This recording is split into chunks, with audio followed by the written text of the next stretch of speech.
সাবেক প্রধানমন্ত্রী ও বিএনপির চেয়ারপারসন বেগম খালেদা জিয়াকে জাতীয় ঐক্যের প্রতীক হিসেবে আখ্যায়িত করেছেন বিশিষ্ট লেখক, দার্শনিক, গবেষক ও বুদ্ধিজীবী ফরহাদ মজহর।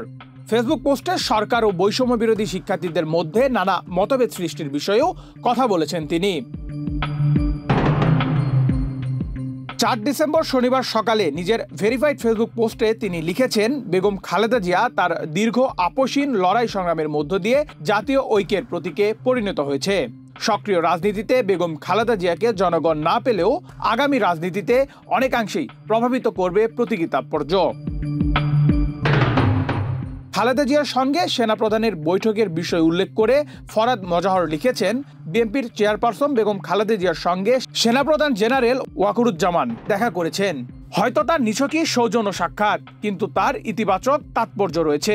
উপদেষ্টা সরকারের রাজনৈতিক এবং আইনি বৈধতার অভাব গভীর রাজনৈতিক অনিশ্চয়তা তৈরি করেছে। বৈরী ভূ রাজনৈতিক বাস্তবতা তা অত্যন্ত বিপজ্জনক। সম্প্রতি ছাত্র তরুণরা জুলাই অভ্যুত্থানের ঘোষণাপত্র রাজধানীতে সভা করে পাঠ করতে চেয়েছে, সেটা তারা করতে পারেনি কিংবা করতে দেওয়া হয়নি। উপদেষ্টা সরকারের মধ্যে তা নিয়ে তীব্র মতবিরোধ সৃষ্টি হয়েছে।